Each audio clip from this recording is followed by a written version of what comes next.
दूसरी बात है तादाद की। ये संवाद यात्रा है, ये मोर्चा नहीं था, ये शक्ति प्रदर्शन नहीं था।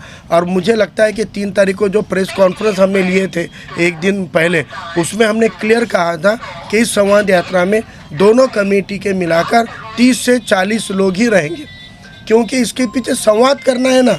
आप हज़ारों लोगों को ले जाकर थोड़ी संवाद कर पाओगे, वो तो शक्ति प्रदर्शन होगा।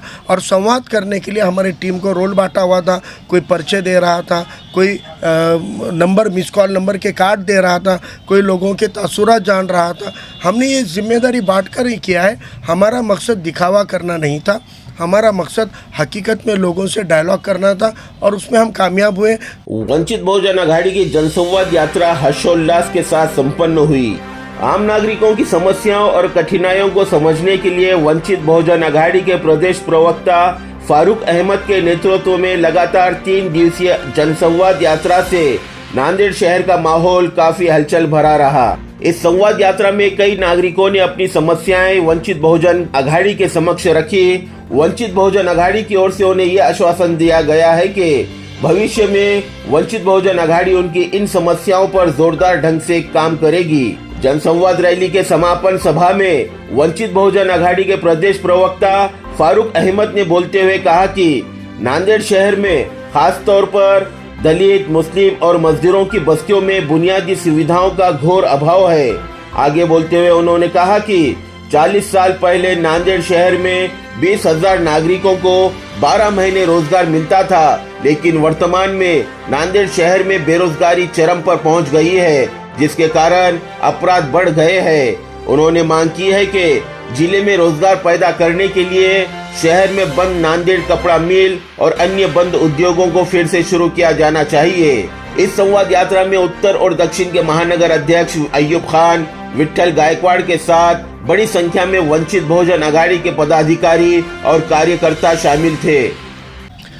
सबसे पहली बात तो अल्हम्दुलिल्लाह अल्लाह का मैं बड़ा करम है, नांदेड़ की आवाम का मैं बहुत शुक्र अदा करता हूँ और नांदेड़ दक्षिण और उत्तर की दोनों महानगर कमेटियों का भी शुक्रिया अदा करते हैं, उनको भी मुबारकबाद देता हूँ कि जो संवाद यात्रा जिस नीयत और मकसद से निकाली गई थी, अल्हम्दुलिल्लाह वो नीयत और मकसद के अंजाम पे पहुँची है। क्योंकि इस संवाद यात्रा में आवाम का बहुत अच्छा रिस्पांस रहा। गली मोहल्लों में लोगों ने जिस तरीके से एक वार्म वेलकम किया, जिस जोश के साथ लोग मिले, लोगों ने अपने दिल का हाल रखा और हर मज़हब, हर तबके के लोग उन्होंने बुला कर बातें बताई, तकलीफ़ें बताई, मुश्किलें बताई और उन्होंने इस बात के खुशी का इजहार किया कि कोई इलेक्शन नहीं है, कोई वोटिंग नहीं है, फिर भी आप आए हैं। इस बात का बहुत वेलकम किया गया। कई ऐसे मसले मसाइल हैं जो हमारे इल्म में नहीं थे, वो भी सामने आए हैं। कई करप्शन के मामलात आए हैं, कई डेवलपमेंट के नाम पर बोगस काम हुए, वो भी सामने आए। और आज लोगों के जीने मरने की मुश्किलें हो रही है, इतनी गंदगी और इतनी तकालीफ़ें लोगों को हो रही है, वो भी बातें उजागर हुई है। इसके ऊपर हमने बहुत अच्छा एक सिस्टम बनाया है कि जो मिस कॉल का हमने नंबर दिया था, जितने लोगों ने मिस कॉल दिए हैं उनको हमारी टीम कांटेक्ट कर रही है, उनसे तफसील लेगी और इंशाल्लाह हमारी टीम, वंचित की टीम उन लोगों को जाके रब्ता कायम करेगी, मुलाकात करेगी और उनके तमाम मसले मसाइलों को हल करने का काम हम करेंगे। दूसरी बात है तादाद की। ये संवाद यात्रा है, ये मोर्चा नहीं था, ये शक्ति प्रदर्शन नहीं था।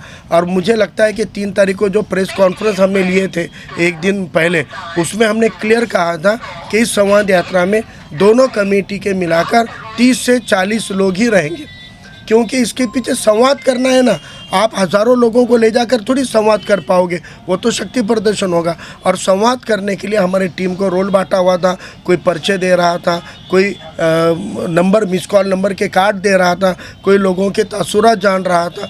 हमने ये जिम्मेदारी बांट कर ही किया है। हमारा मकसद दिखावा करना नहीं था, हमारा मकसद हकीकत में लोगों से डायलॉग करना था और उसमें हम कामयाब हुए। तनकीदें चलती रहती है, तनकीदों पे अगर गौर करेंगे तो आपके रास्ते दुश्वार हो जाएंगे, इसलिए हम कभी तनकीदों के ऊपर उससे ना तो पीछे हटते हैं और ना उनकी परवाह करते हैं। हम अपने ख़ुद के अज़ाइम को सामने रख कर काम करते हैं, हमारे मकसद को रख कर काम करते हैं और हम अपने मकसद से आगे बढ़ रहे हैं। और आपने कहा कि अब हलचल हुई है, सोए वालों को जगाए तो सही, आखिर हमने काम से तो लगाए। अब उठ के आ रहे हैं, माजी नगर सेवक आ रहे हैं, आमदार आ रहे हैं। 5 साल सो रहे थे क्या? हाँ, क्या आपको 5 साल तक किसने रोका हुआ था? आपको अब डेवलपमेंट की, अब विकास कामों की, अब निधि की घोषणा क्यों करनी पड़ रही है? तो मुझे लगता है कि आवाम में जो उसका असर रहा है संवाद यात्रा का, ये आवाम के उस प्रतिशत का रिस्पांस का असर है कि ये सबको काम से लगाने का काम नांदेड़ की जनता ने जन संवाद यात्रा के माध्यम से किया है। न्यूज देखने के लिए हमारे चैनल को लाइक और सब्सक्राइब कीजिए। हमसे संपर्क करने के लिए 9049032007 पर कॉल या व्हाट्सएप कर सकते हैं।